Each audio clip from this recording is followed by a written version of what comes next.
నమస్తే, welcome to Sriprabha news. ముందుగా headlines. శాంతి భద్రతలపై శ్వేతపత్రం విడుదల చేయనున్న ముఖ్యమంత్రి చంద్రబాబు నాయుడు. గత ప్రభుత్వ హయాంలో జరిగిన ఆకృత్యాలు, అరాచకాలపై వివరించనున్న సీఎం. రాష్ట్రంలో ఐటీ సేవల విస్తరణకు అపార అవకాశాలున్నాయన్న మంత్రి నారా లోకేష్. నాస్కాంకు ఆహ్వానం. వ్యవసాయ శాఖ కమిషనర్ గా బాధ్యతలు స్వీకరించిన ఢిల్లీరావు. నకిలీ విత్తనాలు తయారు చేస్తే చర్యలు తప్పవని హెచ్చరిక.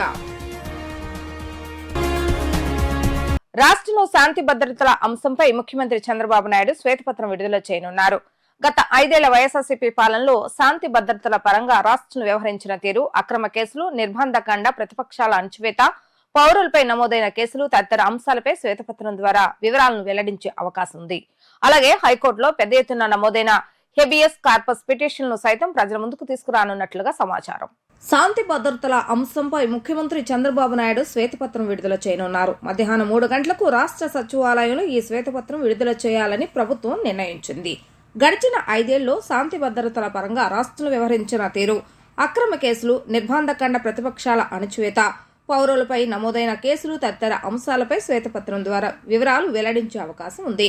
భావ ప్రకటన స్వేచ్ఛను అడ్డుకునేలా గత పాలకులు వ్యవహరించిన తీరు, సాధారణ పౌరులపైన కేసులు నమోదు చేసిన వ్యవహారం, ఎస్సీలపై దాడులు, హత్య కేసులు తదితర అంశాలను శ్వేతపత్రంలో ప్రస్తావించే అవకాశం ఉంది.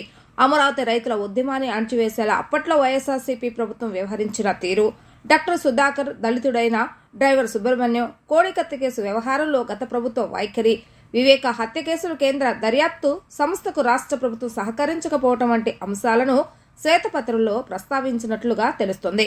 గడిచిన 5 ఏళ్లుగా హైకోర్టులో హెబియస్ కార్పస్ పిటిషన్లు పెద్ద ఎత్తున నమోదైన అంశాలను కూడా శ్వేతపత్రం ద్వారా ప్రజల ముందుకు తీసుకురానున్నట్లు సమాచారం. నాస్కాంకు స్వాగతం పలికేందుకు ఆంధ్రప్రదేశ్ సిద్ధంగా ఉంది అంటూ మంత్రి నారా లోకేష్ ఆహ్వానం పంపారు. కర్ణాటక ప్రభుత్వం ప్రవేశపెట్టిన 2024 పరిశ్రమల బిల్లులపై నాస్కాం తీవ్ర అసంతృప్తి వ్యక్తం చేస్తుంది. దీంతో నాస్కాం నిరాశను ఏపీ ప్రభుత్వం అర్థం చేసుకుందన్న లోకేష్, ఏపీలో ఐటీ సేవలు విస్తరించుకోవచ్చు అంటూ నాస్కాంకు లోకేష్ లేఖ రాశారు. రాష్ట్రం ఐటీ సేవల విస్తరణకు అపార అవకాశాలు ఉన్నాయంటూ మంత్రి నారా లోకేష్ పెట్టుబడిదారులకు ఆహ్వానం పలికారు. కర్ణాటక ప్రభుత్వం తెచ్చిన స్థానికులకు ఉద్యోగాలు అనే చట్టంపై జరుగుతున్న వివాదాన్ని ఉద్దేశించి ఎక్స్లో ఐటీ మంత్రి నారా లోకేష్ స్పందించారు. కర్ణాటకలో తెచ్చిన కొత్త చట్టంపై పెట్టుబడిదారులు, వ్యాపారవేత్తలు, నాస్కాం వంటి సంస్థల నుంచి తీవ్ర అభ్యంతరాలు వ్యక్తమయ్యాయి. దేశవ్యాప్తంగా కర్ణాటక చట్టంపై చర్చ మొదలైన తరుణంలో ఆ పరిణామాలను అనుకుని మార్చుకుంటూ నాస్కాంకు స్వాగతం పలికేందుకు ఆంధ్రప్రదేశ్ సిద్ధంగా ఉందని లోకేష్ ప్రతిపాదనలు పంపారు. కర్ణాటక ప్రభుత్వం ప్రవేశపెట్టిన 2024 పరిశ్రమల బిల్లుపై నాస్కాం తీవ్ర అసంతృప్తి వ్యక్తం చేస్తూ ఎక్స్లో పెట్టిన పోస్టుకు లోకేష్ సమాధానంగా రాష్ట్ర ప్రభుత్వ ఆలోచనలు పంచుకున్నారు. పెట్టుబడిదారుల ఆవేదన, అభ్యంతరాలు తాను అర్థం చేసుకున్నానని, ఏపీలో ఎటువంటి ఆంక్షలు, ఇబ్బందులు ఉండవని పెట్టుబడులు పెట్టుకోవచ్చంటూ ఓపెన్ ఆఫర్ ప్రకటించారు. ఏపీలో ఐటీ సేవలు, ఆర్టిఫిషియల్ ఇంటెలిజెన్స్, డేటా సెంటర్ కస్టమర్లకు, వ్యాపారులకు విశాఖ అనుకూలంగా ఉంటుందని తెలిపారు. తమ వ్యాపారాలను ఆంధ్రప్రదేశ్కు బదిలీ చేసుకోవడం లేదా విస్తరించుకోవచ్చని సూచించారు. శతాబ్దాల కాలం నుంచి అన్నపూర్ణగా పేరుగాంచిన ఆంధ్రప్రదేశ్ రాష్ట్రంలో రైతుల ఆదాయం పెంపే లక్ష్యంగా నూతనంగా వ్యవసాయ శాఖ కమిషనర్ గా బాధ్యతలు స్వీకరించిన ఎస్ ఢిల్లీరావు అన్నారు. రైతులు పండిస్తున్న ప్రతి పంటకు గిట్టుబాటు ధర లభించేందుకు, రైతులు మరింత ఎక్కువ దిగుబడి సాధించేందుకు గాను అవసరమైన చర్యలు కూడా చేపడుతున్నట్లుగా వివరించారు. మంగళగిరిలోని వ్యవసాయ శాఖ ప్రధాన కార్యాలయంలో వేద పండితుల పూర్ణకుంభ స్వాగతంతో కార్యాలయ ఉద్యోగులు ఆహ్వానించారు. అనంతరం కార్యాలయంలో విధులకు సంబంధించిన దస్త్రంపై సంతకం చేసి బాధ్యతలు స్వీకరించిన అనంతరం మీడియా ప్రతినిధులతో మాట్లాడుతూ రైతు ప్రయోజనాల కోసం వ్యవసాయ శాఖ తీసుకోనున్న చర్యలను వివరించారు. విస్తరిస్తున్న సాంకేతిక పరిజ్ఞానాన్ని వ్యవసాయ రంగానికి అనుసంధానం చేయడానికి ఉన్న అవకాశాలను పరిశీలించి ఎక్కడెక్కడ సాంకేతిక పరిజ్ఞానం వినియోగించే పరిస్థితులు ఉన్నాయో లాభ నష్టాలను వేరాజు వేసుకుని రైతులకు ప్రయోజనకరంగా ఉండేలా అమలు చేస్తామని అన్నారు. ముఖ్యంగా పెట్టుబడి వ్యయం తగ్గించేందుకు, సాంకేతిక పరిజ్ఞానం వినియోగాన్ని పెంచేందుకు అవసరమైన కార్యాచరణను అమలు చేస్తామని అన్నారు. ఇటీవల ప్రకృతి వ్యవసాయంలో మన రాష్ట్రానికి లభించిన అంతర్జాతీయ పురస్కార గులెంబిగన్ ప్రైజ్ ఫర్ హ్యుమానిటీ స్ఫూర్తితో ప్రకృతి వ్యవసాయానికి మరింత ప్రోత్సాహం లభించేలా రైతులను సిద్ధం చేస్తామని అన్నారు. ప్రకృతి వ్యవసాయంలో ప్రధానంగా రసాయనాల వినియోగం ద్వారా తగ్గుతున్న భూసారం వల్ల నష్టపోతున్న రైతులలో అవగాహన కల్పించేందుకు వ్యవసాయ శాఖ కృషి చేస్తుందని అన్నారు. రైతులు పండిస్తున్న ప్రతి పంటకు గిట్టుబాటు ధర లభించేందుకు, రైతులు మరింత ఎక్కువ దిగుబడి సాధించేందుకు అవసరమైన చర్యలు కూడా చేపడుతున్నట్లుగా వివరించారు. వ్యవసాయంలో మాస్టర్స్ డిగ్రీ చేసిన తనపై నమ్మకంతో వ్యవసాయ శాఖను అప్పగించిన ముఖ్యమంత్రి నారా చంద్రబాబు నాయుడు, వ్యవసాయ శాఖ మంత్రి కె అచ్చెన్నాయుడు, ప్రభుత్వ ప్రధాన కార్యదర్శి నీరబ్ కుమార్ ప్రసాదులకు కృతజ్ఞతలు తెలిపారు. ఇప్పటికే మన అగ్రికల్చర్ ఇయర్ అనేటువంటిది స్టార్ట్ అయింది. చాలా వరకు కూడా మనకి ట్రాన్స్ప్లాంటింగ్ అండ్ సోయింగ్స్ అన్నీ కూడా అయినాయి. సో ఈ టైంలో ఇనీషియల్గా ఉన్న టైంలో అగ్రికల్చర్ ఇయర్ స్టార్ట్ అయినటువంటి టైంలో నేను జాయిన్ అవ్వడం, దట్టు నేను కూడా మాస్టర్స్ ఇన్ అగ్రికల్చర్ చదువుకునేటువంటి వ్యక్తిగా నాకు ప్రభుత్వం ఈ ఆపర్చునిటీ అనేటువంటి ఇచ్చినందుకు గాను ప్రభుత్వానికి ప్రత్యేకమైన ధన్యవాదాలు తెలుపుకుంటూ, ఏ కారణం చేత నన్ను సెలెక్ట్ చేశారో దానికి తగ్గట్టుగా వ్యవసాయ శాఖని రైతులకి అన్ని విధాలుగా ఉపయోగపడేటట్టుగా ఉన్న స్కీమ్స్ ఏవైతే ఉన్నాయో, ఇటు సెంట్రల్ గవర్నమెంట్ అవ్వచ్చు, స్టేట్ గవర్నమెంట్ అవ్వచ్చు, అన్ని స్కీమ్స్ కూడా చాలా చక్కగా ఎటువంటి తప్పిదాలు లేకుండా ఎఫెక్టివ్గా ఇంప్లిమెంట్ చేయడం అనేటువంటి ఒక బాధ్యత ఉంటూ, సో ఈ అగ్రికల్చర్ అనేది ఈ 4% గ్రోత్ రేట్ అనేటువంటిది పెంచాలి అని అంటే, రెమ్యునరేటివ్ ప్రైస్ రావాలి అని అనేటప్పుడు ఇప్పుడుండే ఇన్పుట్స్ మీద విపరీతమైనటువంటి డిపెండెన్స్ అగ్రికల్చర్ ఉండేదాన్ని తగ్గించాలి. సో మన ఆంధ్రప్రదేశ్ అనేది అన్నిట్లో కూడా ఒక విధంగా చెప్పాలంటే నెంబర్ 1గా ఉంటుంది. What ever the productivity point of వ్యూలో కానీ, ప్రొడక్షన్లో కానీ, ఈవెన్ రీసెంట్గా గుల్బెంకియాన్ ప్రైజ్ అనేటువంటి ప్రెస్టీజియస్ ప్రైజ్ వచ్చినటువంటిది కూడా మన ప్రకృతి వ్యవసాయానికి, మన ఆంధ్రప్రదేశ్కి అనేటువంటి వచ్చింది. వీటన్నిటిని ఇటు బ్యాలెన్స్ చేసుకొని, ఇటు ప్రకృతి వ్యవసాయాన్ని, ఇటు ఈల్డ్స్ అనేటువంటి తగ్గకుండా మొత్తం సాయిల్ హెల్త్ అనేటువంటిది మెయింటైన్ చేసుకోగలుగుతూ అండ్ రైతులకి మంచి ఇన్కమ్ అనేటువంటిది వచ్చేటట్టుగా చేయాలి అనుకుని అంటే ఇట్స్ చాలా సైంటిఫిక్గా చాలా యాక్టివిటీ అనేటువంటి చేయాల్సింది ఉంది. మేము అంటే ఇక్కడ ఉన్న దాంట్లో రొటీన్గా మేము చేసేటువంటి మా స్కీమ్స్ అన్నీ ఉంటాయి.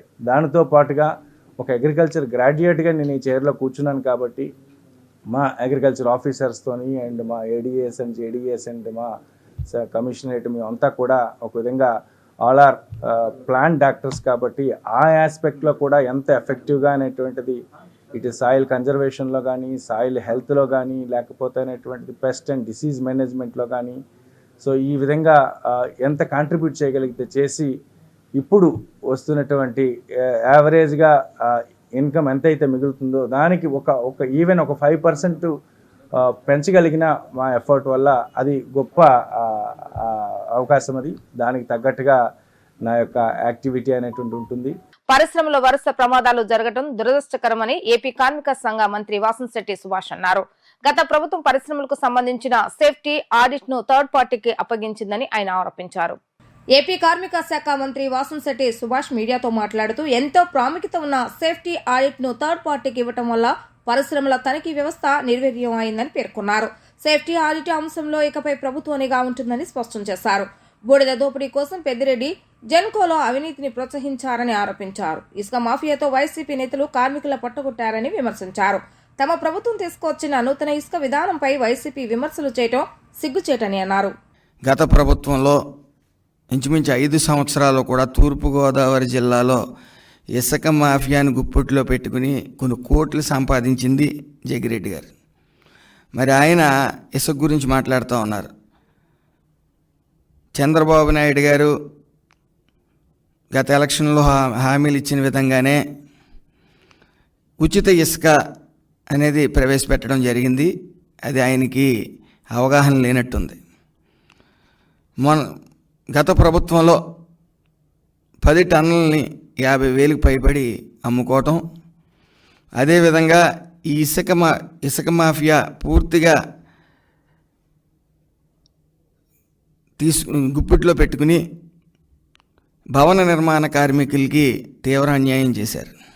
అచ్చంపేటలో జరిగిన జనని కాంక్రీట్ రెడీమిక్స్ కంపెనీలో ప్రమాదం జరగడం జరిగింది. అందులో 18 సంవత్సరాల యువకుడు ప్రమాదవశాత్తు రెడీమిక్స్ మిల్లో పట్టడం, ఆయన మృతి చెందడం జరిగింది. యాజమాన్యం 10 లక్షల ఎక్స్గ్రేషియా ఆయనకు ప్రకటించడం కూడా జరిగింది. అది సరిపోదు, ఇంకా పెంచాలి అని యాజమాన్యంతో చర్చలు జరుగుతూ ఉన్నాయి. సుమారు వెనువెంటనే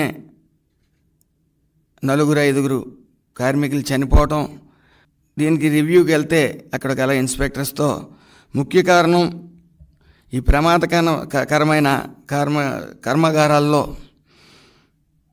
అనుభవం లేని అధికారుల్ని అక్కడ నియమించటం, అదేవిధంగా ఈ సేఫ్టీ ఆడిట్ అనే దాన్ని థర్డ్ పార్టీ ఏజెన్సీస్కి ఇవ్వడం, ఆ థర్డ్ పార్టీ ఏజెన్సీస్ అధికారులతో కుమ్మక్కయ్యి లంచాలకు అలవాటు పడి మరి విచ్చలవిడిగా లైసెన్సులు శాంక్షన్ చేయడం ఇలాంటి గత ప్రభుత్వంలో జరగటం వల్ల మరి ఈ రోజున ప్రమాదాలకు పూర్తిగా గురవుతూ ఉన్నారు.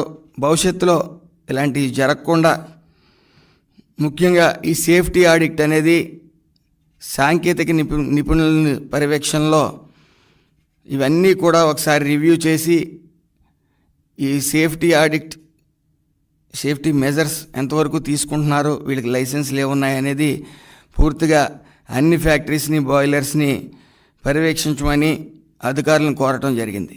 ఆంధ్రప్రదేశ్లో నేడు రేపు భారీ నుంచి అతి భారీ వర్షాలు కురిసే అవకాశం ఉందని వాతావరణ శాఖ వెల్లడించింది. తీర ప్రాంతాలు ఈదురుగాలు వీచే అవకాశాలు ఉన్నాయని, లోతట్టు ప్రాంతాల ప్రజలు అప్రమత్తంగా ఉండాలని సూచించింది. భారీ వర్షాల దృష్ట్యా రాష్ట్ర విపత్తు నిర్వహణ అథారిటీ టోల్ ఫ్రీ నెంబర్లను ఏర్పాటు చేసింది.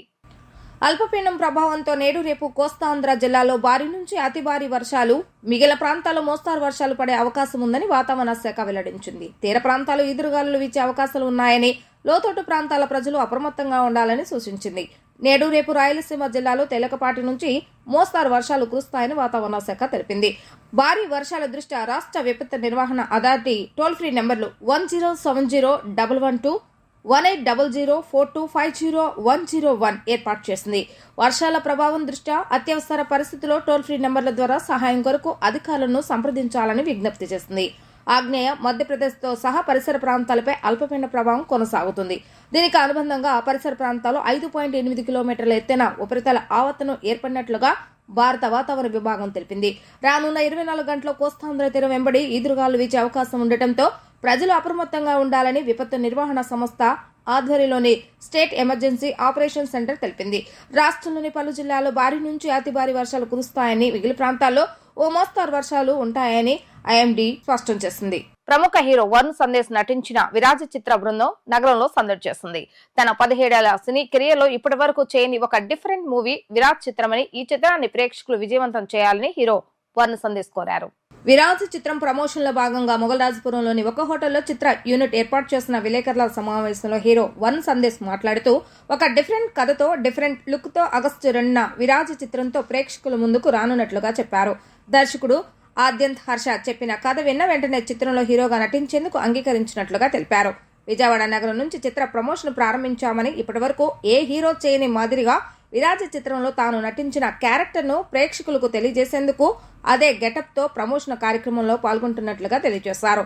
ఈ చిత్రంలో అన్ని రకాల అంశాలు ఉంటాయని, కుటుంబ సమేతంగా విరాజ చిత్రాన్ని వీక్షించవచ్చని తెలిపారు. దర్శకుడు హర్షకు ఈ చిత్రం మొదటి చిత్రం అయినా కూడా ఒక సీనియర్ దర్శకుడు మాదిరిగా చిత్రాన్ని అద్భుతంగా తీస్తారని వివరించారు. తన 17 ఏళ్ల కెరియర్ లో ఇప్పటి వరకు చేయని ఒక విభిన్నమైన క్యారెక్టర్ను ఈ చిత్రంలో చేయడం జరిగిందని, ఈ క్యారెక్టర్ ప్రేక్షకులకు అమితంగా నచ్చుతుందని ఆయన ఆశాభావాన్ని వ్యక్తం చేశారు.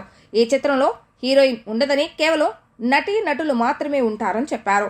ఆగస్టు 2న తమ చిత్రం విడుదల కానుందని, తెలుగు రాష్ట్రాల ప్రజలు తమ చిత్రాన్ని వీక్షించి విజయవంతం చేయాలని హీరో వరుణ్ సందేశ్ కోరారు. అనంతరం నటీమణులు అపర్ణాదేవి, కుశాలిని మాట్లాడుతూ విరాజ చిత్రంలో తమ క్యారెక్టర్లు మహిళా ప్రేక్షకులు నచ్చుతాయని తెలిపారు. చిన్న చిత్రాన్ని ఆదరించాలని వారు కోరారు. తదనంతరం చిత్ర నిర్మాత మహేంద్రనాథ్ కుండ్లా మాట్లాడుతూ, వరుణ్ సందేశ్ ఇప్పటిదాకా ఎన్నో మంచి చిత్రాల్లో నటించి హీరోగా పేరు తెచ్చుకున్నారని, విరాజ చిత్రంలో వరుణ్ సందేశ్ ఒక కొత్త అవతారంలో కనిపిస్తారని చెప్పారు. అండ్ చాలా హ్యాపీగా ఉందండి, చాలా రోజుల తర్వాత మళ్ళీ మీ అందరి ముందరికి వస్తున్నాను. అండ్ చాలా ఎక్సైటింగ్ ఉంది. అండ్ ఈ సినిమా కూడా నాకు చాలా స్పెషల్ సినిమా ఇది, ఎందుకంటే ఇది మేమందరం చాలా ఇష్టపడి ఒక కొత్త కథ, ఒక కొత్త స్క్రీన్ ప్లే, ఒక కొత్త కాంటెంట్తో రాబోతున్నాము. అండ్ నాకు కూడా పర్సనల్గా నా కెరియర్లో ఇప్పటిదాకా నేను ఇలాంటి ఒక క్యారెక్టర్ అనేది నేను చేయలేదు. అండ్ ఇంత క్రేజీ, ఇంత వియర్డ్, విచిత్రమైన లుక్లో మీ అందరూ కూడా నన్ను ఎప్పుడూ చూడలేదు. సో సినిమాలో ఏదైతే లుక్ నాదుందో మళ్ళీ నేను ప్రమోషన్స్కి ఎలా చేస్తే బాగుంటుంది, ఇంకా జనాలకి ఇంకెలా మనము ఎలా రీచ్ అవ్వచ్చు అనే దానిలో నాకు ఒక ఐడియా వచ్చి మన లుక్లోనే ప్రమోట్ చేస్తే ఎలా ఉంటుందని ఒక థాట్ నాకు వచ్చిందండి. అండ్ ఇంకా నేను అది మా డైరెక్టర్ ప్రొడ్యూసర్తో షేర్ చేస్తే వాళ్ళు ఇంకా చాలా ఎక్సైట్ అయ్యారు. సో అలా ఇప్పుడు నేను విరాజీ సినిమాలో యాండీ, నా క్యారెక్టర్ పేరు యాండీ. సో ఈ యాండీ క్యారెక్టర్లో ఉంటూ నేను ఈ ప్రమోషన్స్లో పార్టిసిపేట్ చేస్తున్నాను అనమాట. సో నాకు ఇది ఫస్ట్ టైం నేను ఇట్లా ఒక క్యారెక్టర్లో ఇలా ప్రమోషన్ చేయడం ఫస్ట్ టైం. నాకు చాలా కొత్తగా అనిపిస్తోంది and at the same time చాలా ఎక్సైటింగ్గా కూడా ఉంది. అండ్ ఈ సినిమా మీరందరూ తప్పకుండా ఆగస్ట్ 2వ తారీఖున విడుదలవుతుంది. సో ఖచ్చితంగా ఈ సినిమాని మీరు థియేటర్కి వచ్చి మా అందరికీ మీ సపోర్ట్ అందియాలని నేను మనస్ఫూర్తిగా కోరుకుంటున్నానండి. అండ్ తప్పకుండా మీకు ఈ cinema I'm sure you will love it. ఒక మంచి సినిమా, ఒక clean cinema. And at the same time ఈ సినిమాలో చాలా డిఫరెంట్ లేయర్స్ ఉంటాయి. మీకు కొంచెం చిన్న థ్రిల్స్ ఇచ్చే, ఎక్సైట్మెంట్ ఇచ్చే కొన్ని సీన్స్ ఉంటాయి. అలాగే మంచి కామెడీ ఉంటుంది, మంచి డ్రామా ఉంటుంది, మంచి ఎమోషన్ ఉంటుంది. So very well layered film ఇది. అండ్ తప్పకుండా మీరందరూ ఆగస్ట్ 2వ తారీఖున థియేటర్స్కి వచ్చి ఈ సినిమా చూసి మీకు నచ్చితే ఇంకొక 10 మందికి చెప్పాలని నేను మనస్ఫూర్తిగా కోరుకుంటున్నాను అండి. Thank you so much. ఎవరైతే బాగుంటుందని చెప్పేసి మేము ఒక 4-5 ఆప్షన్స్ చూసినప్పుడు అప్పుడున్న ఆ టైంలో అంటే ఆల్మోస్ట్ లైక్ 8 months బ్యాక్ అనమాట. అప్పుడు డిసైడ్ అయినప్పుడు తినైతే బాగుంటుంది. 3-4 ఆప్షన్స్ మాకున్న పరిధిలో మేము చూసుకున్న దాంట్లో తినైతే పర్ఫెక్ట్ చేస్తాడు. మీరు సినిమా చూస్తే ఖచ్చితంగా తన డిక్షన్ ఏదైతే ఉంటుందో, డైలాగ్ డిక్షన్ కానీ ఈ మొత్తం కూడా చాలా డిఫరెంట్గా ఉంటుంది ఈ సినిమాలో. ప్రీవియస్ ఫిలిమ్స్ అన్నిటితో కంపేర్ చేసినప్పుడు డిఫరెంట్గా ఉంటుంది. సో అది తినైతే బాగా చేయగలుగుతాడని నేను పర్సనల్గా ఫీల్ అయ్యాను. అట్లాగే డైరెక్టర్ గారు ఏంటి అంటే ఈ ఫిలింకి యాప్ట్ అని చెప్పి ఫీల్ అయ్యారు. నేను simply I believed him and we did it. That's all. Krishna జిల్లా నూతన ఎస్పీగా ఆర్ గంగాధరరావు బాధితులు స్వీకరించారు. ఇప్పటి వరకు అద్నాన్ నయీం ఆస్మి ఐపీఎస్ కృష్ణా జిల్లా ఎస్పీగా బాధితులు నిర్వహించగా సాధారణ బదిలీలో భాగంగా భీమవరం జిల్లా ఎస్పీగా బదిలీ కావడంతో ఆ స్థానంలో ఆర్ గంగాధరరావు బాధితులు స్వీకరించారు. జిల్లా పోలీస్ కార్యాలయానికి విచ్చేసిన నూతన ఎస్పీకి సిబ్బంది గౌరవ వందనం సమర్పించారు. జిల్లా ఎస్పీగా బాధితులు స్వీకరించిన అనంతరం ఎస్పీగా additional SP admin G Venkateswara, AR additional SP SVD Prasad, డిఎస్పీలు, పోలీస్ అధికారులు, సిబ్బంది మర్యాదపూర్వకంగా కలిసి పుష్పగుచ్చాలు అందజేసి శుభాకాంక్షలు తెలియజేశారు. వచ్చే నెల 11న విజయవాడ తుమ్మలపల్లి కళాక్షేత్రంలో ఏపీ రాష్ట్ర పద్మశాలీల ఆత్మీయ సమావేశం నిర్వహిస్తున్నట్లుగా ఏపీ రాష్ట్ర పద్మశాలీయ సంఘం ఆహ్వాన కమిటీ వెల్లడించింది. 100 ఏళ్ల క్రితమే పద్మశాలి మహాసభ నిర్వహించిన నేటికి పద్మశాలీలు రాజకీయ రంగంలో రాణించలేకపోతున్నారని పేర్కొంది. నానాటికి పెరుగుతున్న నూలు ధర, రంగుల కొనుగోలు, వస్త్ర ఉత్పత్తి భారంగా మారిన నేపథ్యంలో పద్మశాలీల జీవనం దుర్భరంగా మారిందని అన్నారు. పద్మశాలీల ఆత్మీయ సమావేశ వేదికగా పద్మశాలీల ఐక్యత చాటునున్నట్లుగా వెల్లడించారు. అఖిల భారత పద్మశాలి సంఘం, కోస్తాంధ్ర పద్మశాలి సంఘం, రాయలసీమ ప్రాంత పద్మశాలి సంఘం ఆధ్వర్యంలో విజయవాడ ప్రెస్ క్లబ్ లో బుధవారం పాత్రికేయుల సమావేశం జరిగింది. ఈ సందర్భంగా సంఘ ప్రతినిధులు మాట్లాడుతూ పద్మశాలి సంఘాలని ఒక త్రాటిపైకి వచ్చిన నేపథ్యంలో వచ్చే నెల 11వ తేదీన విజయవాడ తుమ్మలపల్లి కళాక్షేత్రంలో ఆంధ్రప్రదేశ్ రాష్ట్ర పద్మశాలీల ఆత్మీయ సమావేశం ఘనంగా నిర్వహిస్తున్నట్లుగా తెలియజేశారు. చలో విజయవాడ పేరిట నిర్వహించే ఈ కార్యక్రమానికి పద్మశాలి కులబంధువులు, ఉద్యోగ వ్యాపార సంఘాలు, గ్రామ మండల నియోజకవర్గ జిల్లా ప్రాంత పద్మశాలీల సంఘాలు, మహిళా యువజన అన్ని అనుబంధ సంఘాలు, పద్మశాలి కళ్యాణ మండప నిర్వాహకులు, శ్రీ మార్కండేయ స్వామి, శ్రీ భద్రావతి సమేత భావన ఋషిస్వామి దేవాలయ నిర్వాహకులు, స్థానిక సంస్థల ప్రజాప్రతినిధులు తరలి రావాలని పిలుపునిచ్చారు. కేంద్ర రాష్ట్ర ప్రభుత్వాల వైఖరి వలన చేనేత పరిశ్రమ నిలదొక్కోవడం కష్టంగా ఉందని అన్నారు. చేనేత కార్మికుల జీవితాలు చాలా దుర్భరంగా మారాయని, కుటుంబ పోషణ చేసుకోలేక ఆకలి చావులకు గురవుతున్నారని అన్నారు. వృత్తికి దూరమై ఇతర వృత్తుల్లోకి చేనేత వృత్తి కార్మికులు వలస వెళ్లిపోతున్నారని ఈ సందర్భంగా పద్మశాలి సంఘాల నేతలు పేర్కొన్నారు. పద్మశాలీలను చైతన్యవంతులు చేసి సామాజిక, ఆర్థిక, రాజకీయ రంగాల్లో రాణించేలా తీర్చిదిద్దటమే ఈ సమావేశం యొక్క ముఖ్య ఉద్దేశమని అన్నారు. ఆగస్టు 11వ తారీఖు నాడు విజయవాడ తుమ్మలపల్లి కళాక్షేత్రంలో అఖిల భారత పద్మశాలి సంఘం ఆధ్వర్యంలో కోస్తాంధ్ర, రాయలసీమ ప్రాంత సంఘాల సంయుక్త నిర్వహణలో పెద్ద ఎత్తున ఒక ఆత్మీయ సమావేశం పెట్టాలనే ఆలోచనతో గత నెల 23వ తారీఖు నాడు విజయవాడలో పద్మశాలి కళ్యాణ మండపం జరిగిన సమావేశంలో తీర్మానించడం జరిగింది. దరిమిల 7వ తారీఖు జూలై 7వ తారీఖు నాడు పొద్దుటూరులో కూడా మరో సమావేశం ఏర్పాటు చేసుకుని దీన్ని కంక్లూడ్ చేసుకుంటూ వచ్చే నెల అంటే ఆగస్టు 11వ తారీఖు నాడు పద్మశాలి ఆత్మీయ సమావేశం జరపడానికి పూర్తి అంగులతో ఈరోజు పత్రికా విలేకరుల సమావేశంలో తెలియజేయడం జరుగుతూ ఉంది. కాబట్టి ఈ కార్యక్రమానికి పెద్ద ఎత్తున పద్మశాలి సంఘీయులు హాజరయ్యి ఈ జరిగేటువంటి ఆత్మీయ సమావేశాన్ని విజయవంతం చేయాల్సిందిగా మేము కోరుతా ఉన్నాం. దీని ముఖ్య ఉద్దేశం ఏమిటంటే మేమందరూ పద్మశాలి అందరూ కూడా సంఘటితంగా, ఐకమత్యంగా మాకున్న ఈ యొక్క సమస్యలను ఈ ప్రభుత్వాల ద్వారా ప్రభుత్వాలకు డిమాండ్ చేస్తూ ఈరోజు చేనేత పరిశ్రమ జరిగే అవస్థల పరిస్థితులు కావచ్చు, చేనేత సొసైటీల యొక్క పరిస్థితులు కావచ్చు, అలాగే రాజకీయపరమైన యొక్క సమస్యలు కావచ్చు, ఈ విషయాలన్నిటి కూడా మేము ఆ యొక్క సమావేశంలో చర్చించి ఇంకా ఉద్యోగస్తుల పరంగా కావచ్చు, వ్యాపారస్తుల పరంగా కావచ్చు, మాకున్న యొక్క సమస్యలను కూడా మేము ఆ యొక్క సమావేశంలో చర్చించుకొని ఆ సమావేశం ద్వారా ఒక తీర్మానాలని ఈ ఉన్న ప్రభుత్వం గారికి, సీఎం గారికి మేము విన్నవించాలని చెప్పేసి కూడా మేము అనుకోవడం జరుగుతూ ఉంది. ఆ విధంగా మేము అడుగులు వేస్తూ ఈ సమావేశాన్ని ఏర్పాటు చేస్తున్నాం. భవిష్యత్తులో మాకు కూడా ఉన్నతమైన పద్మశాలీలు అంటే ఉన్నతమైన మాకు చరిత్ర ఉంది.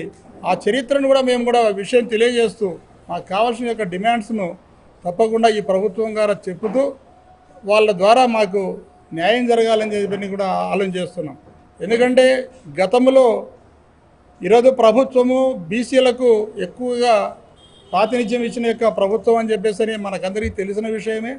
ఈరోజు బీసీలందరూ మాట్లాడగలుగుతున్నారు, బీసీలందరూ కూడా జరుగుతున్నారంటే అన్న నందమూరి తారక రామారావు గారి యొక్క ఆధ్వర్యంలో ఆ రోజు ఆయన తీసుకునే యొక్క నిర్ణయాలే ఈ పొద్దు అందరికీ కూడా బీసీలకు అవకాశం దొరుకుతూ ఉంది. అయితే ఆ బీసీలలో భాగమైనటువంటి పద్మశాలీలను కూడా మాకు కూడా ఈ అవకాశాలు ఇచ్చేసి మమ్మల్ని కూడా ఉన్నత దానికి మాకు కావాల్సిన యొక్క డిమాండ్స్ను తప్పకుండా చేస్తారని చెప్పేసి మేము ఆశిస్తూ దానిలో భాగంగానే మీ యొక్క ఈ సమావేశాన్ని ఏర్పాటు చేసుకుంటున్నాం. రాజ్యసభ సభ్యులు వైసీపీ నేత విజయసాయి రెడ్డి ఆంధ్రప్రదేశ్ దేవాదాయ శాఖ డిపార్ట్మెంట్ కమిషనర్ సత్యనారాయణను టార్గెట్ చేస్తూ అనుచిత వ్యాఖ్యలు చేయడాన్ని తీవ్రంగా ఖండిస్తున్నట్లుగా Andhra Pradesh temples employees welfare association ప్రతినిధులు పేర్కొన్నారు. నిబద్ధత, నిజాయితీ కలిగిన వ్యక్తిపై పిచ్చి ప్రేలాభాలు పెళ్లితే సహించబోమంటూ వార్నింగ్ ఇచ్చారు. విజయసాయి రెడ్డిపై ఆరోపణలు చేసింది దేవాదాయ శాఖ కమిషనర్ కాదన్న నగ్న సత్యాన్ని వారు గ్రహించాలంటూ హితవు పలికారు. Andhra Pradesh temples employees welfare association ఆధ్వర్యంలో ప్రెస్ క్లబ్ లో పాత్రికేయుల సమావేశం జరిగింది. ఈ సమావేశంలో పాల్గొన్న అసోసియేషన్ అధికార ప్రతినిధి కోగంటి రవికుమార్ అసోసియేషన్ సభ్యులు కె రాజగోపాల్ మీడియాతో మాట్లాడుతూ రాజ్యసభ సభ్యులు విజయసాయి రెడ్డి తమ దేవాదాయ శాఖ కమిషనర్ సత్యనారాయణపై అసందర్భ వ్యాఖ్యలు చేయడాన్ని తీవ్రంగా పరిగణిస్తున్నట్లు వెల్లడించారు.